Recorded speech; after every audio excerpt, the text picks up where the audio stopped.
Hello students, आज आपका इस वीडियो में नेक्स्ट टॉपिक के साथ स्वागत है। आज हम लोग न्यू टॉपिक पढ़ेंगे, हायर एजुकेशन एंड उसके एम्स। उच्च शिक्षा और उसके उद्देश्य। उच्च शिक्षा, उसकी प्रकृति और उसके उद्देश्य। ठीक है, तो सबसे पहले हम जान लेते हैं कि उच्च शिक्षा क्या होती है, हायर एजुकेशन क्या होती है। ठीक है, जैसा कि हम सभी जानते हैं कि जो हमारी हायर एजुकेशन है वो आधुनिक भारत में उच्च शिक्षा का, जैसा कि आपको इसमें नोट्स में दिख रहा है कि आधुनिक भारत में उच्च शिक्षा का वर्तमान स्वरूप अंग्रेजी शासन की देन है। जो हम लोग को हायर एजुकेशन मिली है, हायर एजुकेशन हम लोग अचीव कर रहे हैं, वो हमारी एक अंग्रेजी शासन की देन है।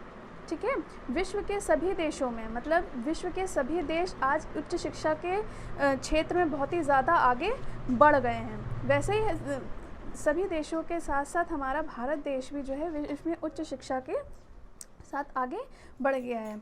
क्यों उच्च शिक्षा हमारे लिए क्यों ज़रूरी है? क्योंकि जब तक हम हायर एजुकेशन नहीं अचीव करेंगे तब तक कि कोई भी हम एक अच्छे नागरिकों का निर्माण नहीं कर सकते हैं। जैसे हमारे देश में साइंटिस्ट हैं, ठीक है, हमारे देश में डॉक्टर्स हैं, हमारे देश में फिलोसोफर्स हैं, वो क्या है, इन्हीं हमारे हायर एजुकेशन की ही देन है। और दूसरी बात, किसी देश का जो आर्थिक विकास होता है वो उसके, किसी देश का अगर हमें आर्थिक विकास करना है तो वो उसका जो भविष्य होता है वो उच्च शिक्षा से ही जुड़ा हुआ होता है। अगर हमें अपने कंट्री का डेवलपमेंट करना है, अपने कंट्री को बहुत आगे ले जाना है, जैसे कि विकसित देश में लाइक अमेरिका हो गया, ठीक है, फ्रांस हो गया, रशिया हो गया, ये सब बहुत मतलब एक विकसित देश है। हमारा देश क्या है, अभी भी डेवलप हो रहा है, विकासशील देशों के अंतर्गत इसमें आता है। ठीक है, तो किसी भी राष्ट्र में अगर हमें आर्थिक विकास करना है तो आर्थिक विकास सबसे पहले किस पे डिपेंड करता है, हमारी उच्च शिक्षा पे डिपेंड करता है। जब तक हम उच्च शिक्षा नहीं लेंगे तब तक हम अपने कंट्री को आगे नहीं बढ़ा पाएंगे। और इसमें आगे लिखा हुआ है कि विश्वविद्यालयों के दूषित होने से संपूर्ण राष्ट्र दूषित हो जाता है। अगर उच्च शिक्षा नहीं है, उच्च शिक्षा विश्वविद्यालयों में ही होती है, और अगर हमारा विश्वविद्यालय उसको सही रूप से प्रोसीड नहीं करेगा, रूल्स रेगुलेशंस नहीं लगाएगा कि उच्च शिक्षा के लिए क्या क्या चीज़ें ज़रूरी हैं, उसके नियम कानून नहीं बताएगा, तो अगर वो खुद ही ऐसा नहीं करेगा तो हमारे जो देश के नागरिक हैं, जो राष्ट्र के नागरिक हैं, सिटीजन्स हैं, वो कुछ भी आगे नहीं कर पाएंगे। इसीलिए इसमें लिखा हुआ है कि विश्वविद्यालयों के दूषित होने से संपूर्ण राष्ट्र दूषित हो जाता है। अगर हमारे पास हायर एजुकेशन नहीं है तो हम आगे लाइफ में ज़्यादा ऊंचे स्तर पर नहीं जा सकते हैं। ठीक है, आगे इसमें लिखा हुआ है कि संपूर्ण शिक्षा संरचना में प्राथमिक शिक्षा यदि शिक्षा का आधार है, जैसा कि हम सभी जानते हैं कि जो हमारा बेस है वो हमारा क्या है, जो हमारा बेस है वो हमारा, हम लोग अपनी एजुकेशन प्राइमरी एजुकेशन से स्टार्ट करते हैं। तो प्राइमरी एजुकेशन से स्टार्ट करते करते एकदम एक हायर लेवल पे एक पॉइंट ऐसा आता है कि उच्च शिक्षा हम लोग ग्रहण करने लगते हैं। तो इसमें लिखा हुआ है कि संपूर्ण शिक्षा संरचना संपूर्ण शिक्षा संरचना में प्राथमिक शिक्षा यदि शिक्षा का आधार है, बेस है, तो उच्च शिक्षा क्या है, उसका मुकुट है, मतलब टॉप टू बॉटम। अगर हम लोग प्राथमिक शिक्षा लिए, प्राइमरी एजुकेशन अचीव करी है, तो हम बॉटम से टॉप पर जाएंगे। तो टॉप हमारा क्या है, हायर लेवल है। ठीक है, अब आगे देखिए, स्वतंत्र भारत में उच्च शिक्षा का विकास जो है काफ़ी तीव्र गति से हुआ। अब यहाँ स्वतंत्र भारत के बाद की बात की गई है, लेकिन उसके मतलब बिफोर इंडिपेंडेंस जो हमारी एजुकेशन सिस्टम था वो बहुत ही ज़्यादा वीक था। उसमें इतना एजुकेशन के लिए कुछ भी नहीं किया गया, जिससे लोग इतना ज़्यादा हाईली क्वालिफाइड नहीं हो पाते थे। ठीक है, सन 1948 में विश्वविद्यालय आयोग का गठन किया गया। जब स्वतंत्रता के बाद, स्वतंत्रता से पहले इतनी सुविधाएं भी नहीं थी, ना ही किसी को ठीक से एजुकेट किया जाता था, but before independence. But after independence जब देखा गया कि इतनी सारी असुविधाएं हो रही हैं, इतने ज़्यादा लोग मतलब नहीं पढ़ लिख पा रहे हैं, तो उनके शिक्षा की व्यवस्था के लिए 1948 में विश्वविद्यालय आयोग का गठन किया गया। विश्वविद्यालय आयोग को राधाकृष्णन आयोग भी कहा जाता है।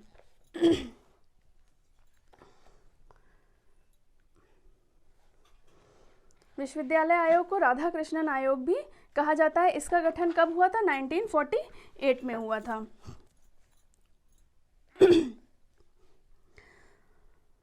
स्वतंत्रता प्राप्ति के पश्चात मतलब आफ्टर इंडिपेंडेंस भारत सरकार ने देश में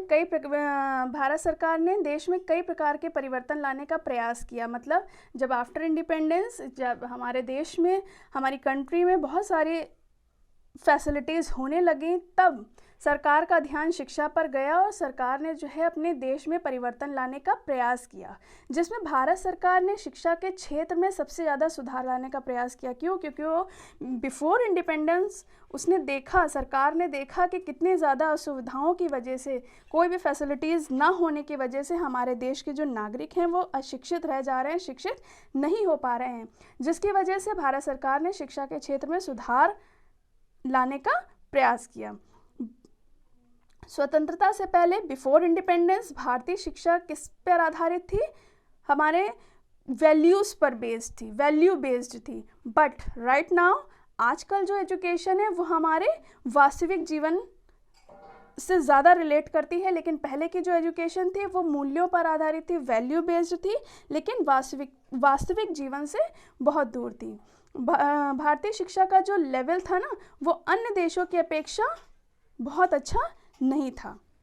क्यों? क्योंकि जो विकसित देश हैं वो उनके देश में सारी व्यवस्थाएं थीं, बट हमारे देश में बिफोर इंडिपेंडेंस कोई भी व्यवस्था ना होने की वजह से, हमारे देश में इतनी फैसिलिटीज़ ना होने की वजह से हमारा जो लेवल था, हमारा जो कंपैरिजन था वो थोड़ा सा हम अन्य कंट्रीज़ के कंपैरिजन में थोड़ा सा नीचे थे। तो भारतीय शिक्षा के स्तर में सुधार लाने के लिए केंद्रीय शिक्षा सलाहकार बोर्ड ने भारत सरकार को विश्वविद्यालय शिक्षा आयोग का गठन करने का सुझाव दिया। मतलब भारतीय शिक्षा के लेवल को सुधारने के लिए, भारतीय शिक्षा के स्तर को सुधारने के लिए केंद्रीय शिक्षा सलाहकार बोर्ड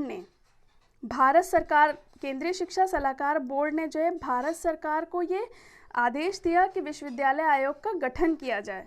क्यों? क्योंकि जब तक विश्वविद्यालय आयोग का गठन नहीं, विश्वविद्यालय आयोग का गठन नहीं होगा, तब तक हम शिक्षा का स्तर को, लेवल को आगे नहीं बढ़ा पाएंगे, ऊंचा नहीं उठा पाएंगे। इसलिए 4 नवंबर 1948 में डॉक्टर सर्वपल्ली राधाकृष्णन की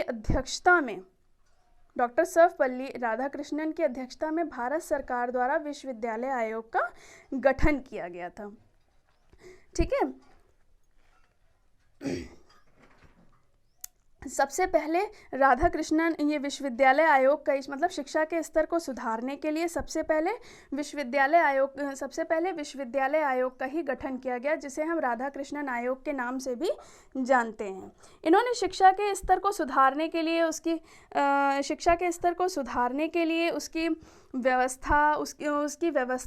संरचना, उसकी समस्याओं का पता लगाकर इसके संदर्भ में भारत सरकार को आवश्यक सुझाव दिए। मतलब सुझाव में उन्होंने ये कहा कि ऐसी व्यवस्था होनी चाहिए, ऐसी शिक्षा संरचना होनी चाहिए जिसमें किसी भी नागरिक को कोई भी प्रॉब्लम ना हो, वो अपने लाइफ में आगे बढ़ सके। कोई भी समस्या का, मतलब शिक्षा, चाहे वो किसी भी लेवल की शिक्षा हो, किसी भी, मतलब कोई भी अगर स्टूडेंट किसी भी समस्या से ग्रसित ना हो, उसको जो भी हायर एजुकेशन में चाहिए, ज़रूरत की चीज़ें, जो ज़रूरत हो वो उसको उपलब्ध कराई जाए। तब सरकार ने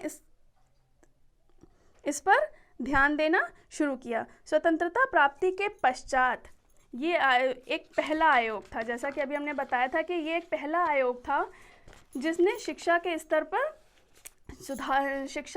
में सुधार किया, शिक्षा के स्तर को ध्यान में रखते हुए उसमें सुधार किया। इसलिए विश्वविद्यालय शिक्षा आयोग के नाम से इसलिए इसको जाना जाता है क्योंकि इस आयोग की नियुक्ति इसलिए हुई थी कि विश्वविद्यालय शिक्षा के स्तर को ऊंचा उठाया जाए। और ये आफ्टर इंडिपेंडेंस सबसे पहला आयोग था जिसने शिक्षा के लिए कदम उठाए, शिक्षा के लिए आवश्यक सुझाव दिए, जिससे उच्च शिक्षा से संबंधित कोई भी समस्या ना आए। क्योंकि अगर इतनी प्रॉब्लम्स रहेंगी, जैसे मान लीजिए हमें शिक्षा ग्रहण करनी है, हम विश्वविद्यालय अगर ध्यान नहीं दे रहा है, विश्वविद्यालय में कोई भी व्यवस्था नहीं है, तो बच्चे वहाँ कहाँ क्या शिक्षा ग्रहण करेंगे, मतलब बुक्स वगैरह अवेलेबल नहीं है, या जो भी प्रॉब्लम्स हैं, मतलब इस तरह की शिक्षा की जो एक संरचना है, एक जो स्ट्रक्चर होता है, मतलब एजुकेशन स्ट्रक्चर जो होता है, वो हमारा बहुत ही स्ट्रांग होना चाहिए उच्च शिक्षा के लिए, तभी हम जीवन में आगे कुछ बन सकते हैं।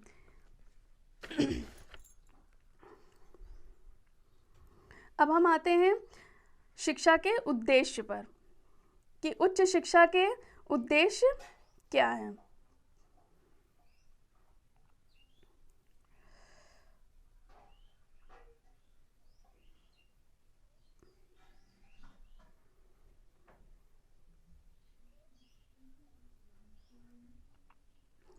उच्च शिक्षा के उद्देश्य, सबसे पहले पंडित जवाहरलाल नेहरू ने 1947 के अनुसार, जैसा कि इसमें देख रहे हैं आप लोग, कि विश्वविद्यालय का अस्तित्व मानववाद के लिए है। अगर विश्वविद्यालय होगा तभी हायर एजुकेशन अचीव की, अगर होगा तभी हायर एजुकेशन अचीव की जा सकती है। विश्वविद्यालय का अस्तित्व मानववाद के लिए है, सहिष्णुता के लिए है, विवेक के लिए है। क्यों? क्योंकि जब तक हम पढ़ाई लिखाई नहीं करेंगे, हायर एजुकेशन नहीं अचीव करेंगे, तब तक अपने प्रेजेंस ऑफ माइंड का अच्छे से इस्तेमाल करके हम अच्छे नागरिक नहीं बन पाएंगे। विचारगत साहस तथा सत्य की खोज के लिए होता है। उसका लक्ष्य है मानव समाज निरंतर उद्देश्यों की ओर कदम बढ़ाए।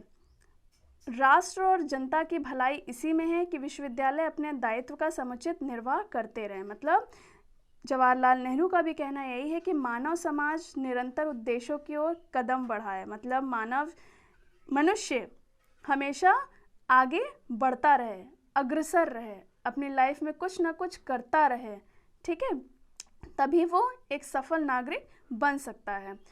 और राष्ट्र और जनता की भलाई इसी में कि विश्वविद्यालय अपने दायित्व का समुचित निर्वाह करता रहे। उच्च शिक्षा में विश्वविद्यालय का, यूनिवर्सिटी का बहुत इम्पॉर्टेंट रोल होता है। उच्च शिक्षा हम लोग विश्वविद्यालय से ग्रहण करते हैं, और भी संबंधित उससे कॉलेजेस होते हैं, बट अगर विश्वविद्यालय में वो सारी व्यवस्थाएं होनी चाहिए, वो रूल्स रेगुलेशंस होने चाहिए, सब कुछ होना चाहिए जिससे मनुष्य या एक स्टूडेंट या एक सिटीजन अपने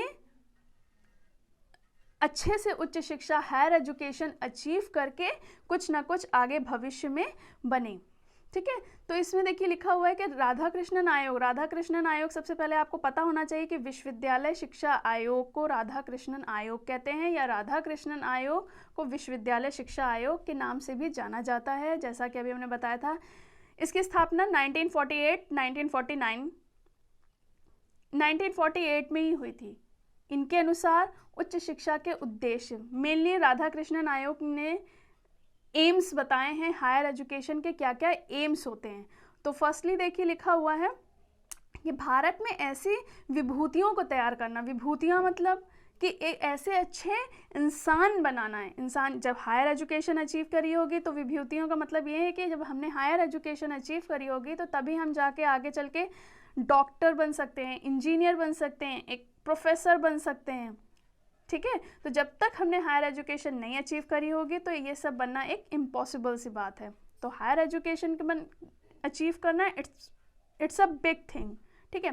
तो भारत में ऐसी विभूतियों को तैयार करना जो राजनीति, प्रशासन, व्यवसाय, उद्योग एवं वाणिज्य आदि क्षेत्रों में स्वस्थ प्रतिनिधित्व कर सके। मतलब हमें ऐसे सिटीजन्स तैयार करने हैं उच्च शिक्षा से, उच्च शिक्षा जो नागरिक अचीव कर रहे हैं, मतलब भारत में ऐसे नागरिकों का निर्माण करना जो आगे चल के अपने अपने क्षेत्रों में एक अच्छा रिप्रेजेंटेशन दे सकें, अपने आप को अच्छे से रिप्रेजेंट कर सकें। जैसे एक डॉक्टर है, अगर वो अपनी हाईली एजुकेशन ले रहा है, डॉक्टरी की पढ़ाई कर रहा है, तो वो अपना डॉक्टर एक अपने क्षेत्र में, अपनी फील्ड में एक अच्छा प्रेजेंटेशन दे सके। या इंजीनियर है, इंजीनियरिंग की पढ़ाई कर रहा है, तो वो एक अच्छा रिप्रेजेंटेशन कर सके अपनी फील्ड में। या एक टीचर है, हाईली एजुकेशन अचीव कर रहा है, तो वो एक अपने क्षेत्र में अच्छे से शिक्षा दे सके, ताकि जो जिसको हम शिक्षित कर रहे हैं, जो टीचर बन रहे हैं, जिनको हम शिक्षा दे रहे हैं, वो अपने क्षेत्र में आगे चल के अच्छे से शिक्षा लेकर दूसरों को शिक्षित कर सकें।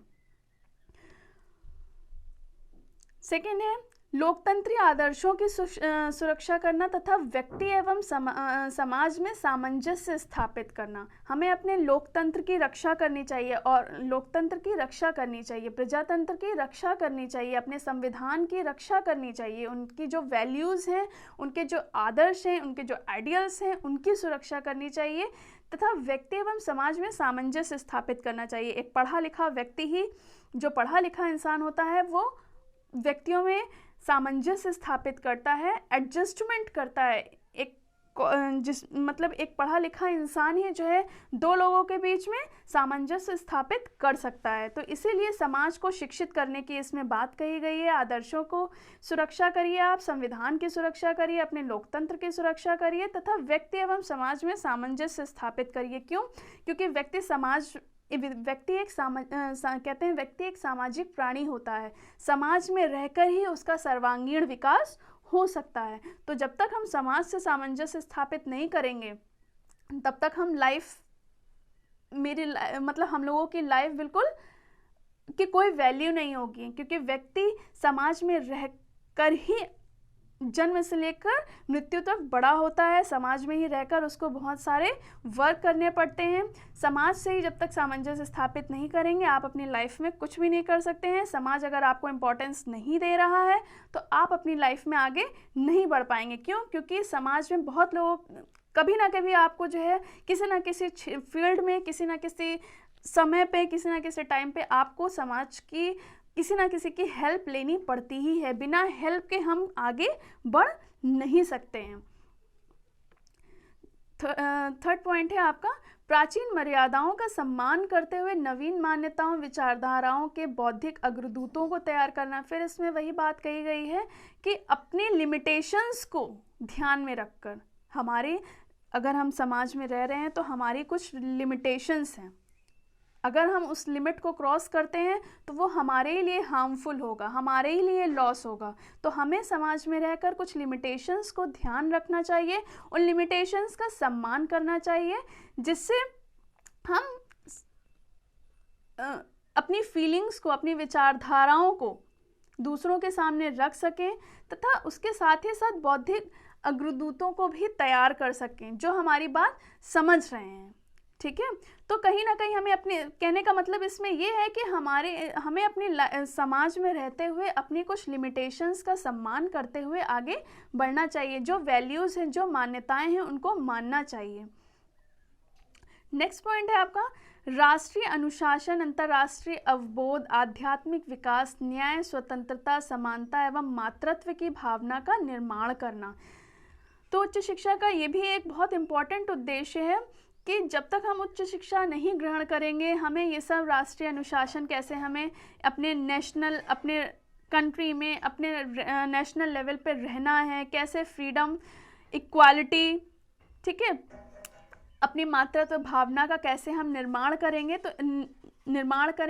क्यों? क्योंकि जब तक हम हायर एजुकेशन नहीं अचीव करेंगे, तब तक हम ये सब नहीं कर पाएंगे। इसलिए इसका मोस्ट इम्पॉर्टेंट उद्देश्य है कि अपने आध्यात्मिक विकास करना, न्याय, समानता, स्वतंत्रता तथा मातृत्व की भावना का निर्माण करना। हायर एजुकेशन का एम क्या है? कि अपने मातृत्व भावना का निर्माण करना। ठीक है? स्वतंत्रता, समानता, विकास, राष्ट्रीय आध्यात्मिक विकास, न्याय। ठीक है? नेक्स्ट है सामाजिक मुक्ति में सहायता करना। नेक्स्ट है व्यक्तियों में जन्मजात गुणों की खोज करना तथा प्रशिक्षण के माध्यम से उनका विकास करना। तो व्यक्तियों में जन्मजात गुणों का विकास करना का मतलब ये है कि मेरे अंदर जो भी क्वालिटीज़ हैं, हमारे अंदर जो भी क्वालिटीज़ हैं उनको जानना। हमारे अंदर जो भी क्वालिटीज़ हैं, मतलब बाय बर्थ जो भी क्वालिटीज़ हैं, उनकी खोज करना, पहचानना, एक्चुअली में जानना कि हमारे अंदर क्या क्वालिटीज़ हैं, तथा प्रशिक्षण के माध्यम से उनका विकास करना। अगर हमारे अंदर जो क्वालिटीज़ हैं, ठीक है, अगर कोई हमको उसको प्रशिक्षित करता है, कोई टीच करता है या बताता है कि हाँ तुम्हारे अंदर ये क्वालिटी है, तुम्हें ऐसा करना चाहिए, तो उसको प्रशिक्षण के माध्यम से उसका विकास करना, अपनी क्वालिटीज़ का प्रशिक्षण के माध्यम से विकास करना। नेक्स्ट है विश्वविद्यालय के क्षेत्रों में विविध प्रकार के ज्ञान का समन्वय करना। विश्वविद्यालय के छात्रों में विविध प्रकार के, ये 8th पॉइंट है, 7th पॉइंट पे आते हैं। विश्वविद्यालय में नवयुवकों में नैतिकता तथा सद्व्यवहार के आदर्शों की स्थापना करना तथा चरित्र एवं व्यक्तित्व के अनुशासन आदि गुणों का विकास करना। इट्स अ नेचुरल थिंग कि जो भी विश्वविद्यालय के स्टूडेंट हैं, जो भी नागरिक हैं, जो भी नागरिक हैं, ठीक है, उनका विश्वविद्यालय से रिलेटेड जो भी स्टूडेंट हैं, कह सकते हैं नागरिक हैं, उनमें नैतिकता तथा सद्व्यवहार के आदर्शों की स्थापना करना।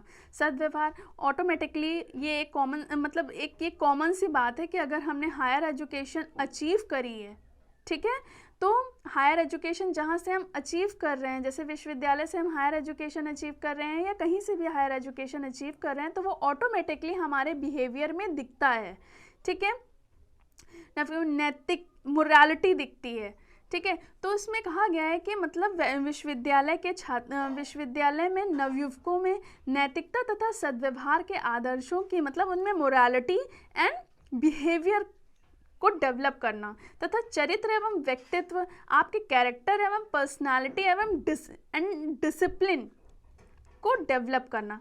कौन सी बात कही गई है कि अपने कैरेक्टर में, अपने व्यक्तित्व को, अपनी पर्सनालिटी को एवं अपने डिसिप्लिन आदि गुणों का विकास करना। मतलब कि अगर हम विश्वविद्यालय में पढ़ रहे हैं, एक यूनिवर्सिटी में पढ़ना, इट्स अ बिग थिंग कि इट्स अ प्लेजर कि आप यूनिवर्सिटी में पढ़ते हैं, तो हायर एजुकेशन अचीव करते हैं।